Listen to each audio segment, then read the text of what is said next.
सलामुन अलैका या रसूल अल्लाह, सलातुम व सलामुन अलैका या हबीब अल्लाह सल्लल्लाहु तआला अलैहि वसल्लम। उसूल खैर व बरकत के लिए मोहब्बत से पूरा मजमा एक मरतबा और दुरूद शरीफ पढ़े। सलातुम व सलामुन अलैका या हबीब अल्लाह सल्लल्लाहु तआला अलैहि वसल्लम। हज़रात, आप लायक मुबारकबाद हैं। सर्दी के इस सख्त मौसम में हम और आप जश्न सैयदी सालार मसूद गादी बहराइच शरीफ,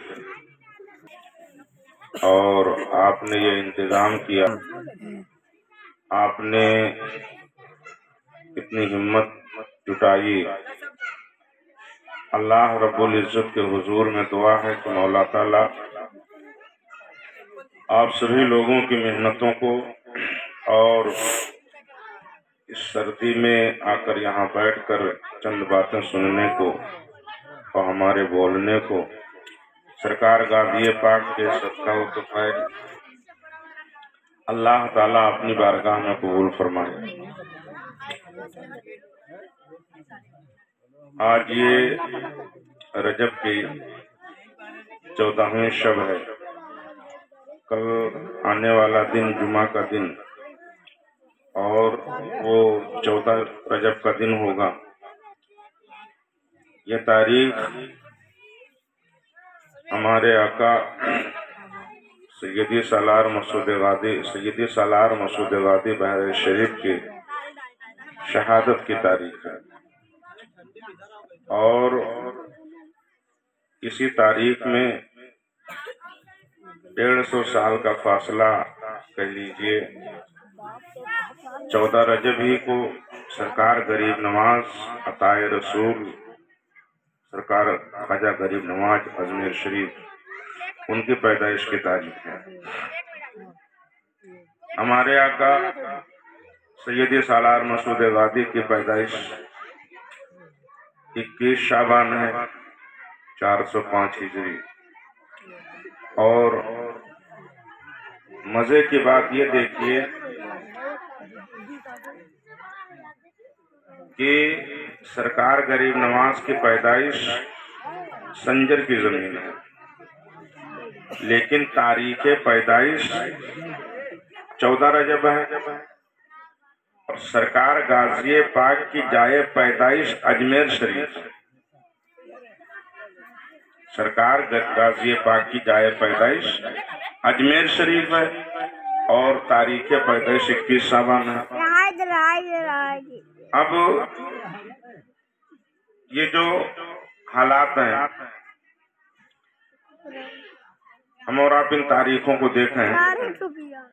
सरकार गाज़ी पाक रज़ियल्लाहु ताला अर्दा होन्ना के वालिद माजिद हजरत सैयद सालार साहू गादी रज़ियल्लाहु ताला अर्दा होन्ना, जो अपने वक्त के बहुत बड़े सुल्तान, अपने वक्त के अजीम बादशाह सुल्तान महमूद गजनवी रज़ियल्लाहु ताला अर्दा होन्ना,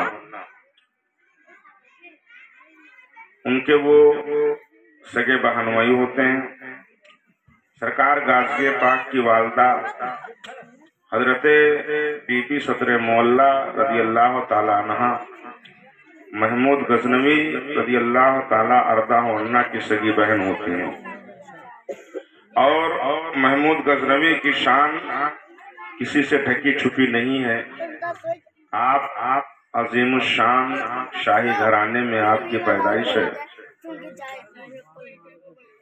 और हाल ये है कि खुद आपके खानदान में बादशाहत थी, और उसी बादशाहत के नतीजे में आप बादशाह बने, लेकिन इतने रहम दिल और रियाया से इतनी मोहब्बत करने वाले थे, यहाँ तक कि आप आले रसूल की भी इज्जत करते, उलमा की भी इज्जत करते, बुजुर्गों की इज्जत करते, और आपके दरबार में जो भी आता, कोई अमीर हो या गरीब, آپ سب کو برابر ایک نظر سے دیکھتے اور ہمیشہ قرآن و حدیث سے فیصلے دیتے۔ اللہ اور اس کے رسول کے فرمان پر آپ کا مکمل طور سے ایمان تھا۔ جناب خضر علیہ السلام سے آپ کی ملاقات ہے اور آپ اتنے رحم دل تھے اور آپ کی رعایا اتنی آپ سے محبت کرتی تھی کہ ایک مرتبہ سلطان محمود غزنوی اپنے شہر سے باہر رعایا کی دیکھ بھال کے لیے تشریف لیے جا رہے تھے۔ راستے میں دیکھا کہ زمین بڑی سخت ہے۔ ایک بوڑھا آدمی اپنے کھیت کی کسانی کر رہا ہے۔ سخت شدت کی گرمی ہے، دھوپ بہت تیز ہے اور وہ بوڑھے بابا بیچارے پسینے میں شرابور ہیں، لیکن پھر بھی وہ پھاوڑے سے گڈھے بناتے جا رہے ہیں اور تیاری کر رہے ہیں پودے لگانے کی۔ سلطان محمود غزنوی نے دیکھا، اپنی سواری روکی اور روکنے کے بعد انہوں نے کہا کہ بابا اتنی شدت سے آپ یہ گڈھے کی کھدائی کر رہے ہو اور اتنی گرمی میں اتنے دھوپ میں آپ یہ کام کر رہے ہو، کس کے لیے کر رہے ہو؟ تو بابا نے جواب دیا کہ محمود، میں یہ جو گڈھے کی کھدائی کر رہا ہوں، میں اس میں آم کے پودے لگاؤں گا تاکہ ہماری آنے والی جو نسل ہے، ہمارے بچے ہیں، ہم ہیں، اس کا فائدہ اٹھائیں۔ تو محمود غزنوی نے کہا کہ بابا آپ اتنی محنت کر رہے ہو، کب اس میں پودا لگے گا، کب وہ درخت بنے گا، کب وہ پھل دے گا، تب تک تو ہو سکتا ہے آپ کی زندگی بھی تمام ہو جائے۔ تو بابا نے جواب دیا کہ میں لگا رہا ہوں، بھلے میں اس کا پھل نہیں کھاؤں گا لیکن ہماری اولاد تو اس کا پھل کھائے گی، میں اس کے لیے لگاؤں گا، کوئی نہ کوئی تو اس سے فائدہ اٹھائے گا۔ تو بادشاہ بڑا خوش ہوا جواب سے، اس نے فوراً وزیر سے اشرفیوں کی تھیلیاں مانگی اور مانگ کر کے جب بادشاہ کے ہاتھ میں آئی تو بادشاہ نے فوراً بوڑھے بابا کے حوالے کیا، کہا لو بابا میں آپ کے یہ حوالے کر رہا ہوں، آپ کا انعام ہے۔ تو بادشاہ کے سامنے فوراً اس بوڑھے بابا نے جواب دیا، کہا بادشاہ اب بھی تمہارے سمجھ میں بات نہیں آئی، محنت میں کر رہا تھا، ابھی وہ پودے لگے نہیں، لیکن اللہ رب العزت نے مجھے پودے لگنے سے پہلے پھل عطا فرما دیا۔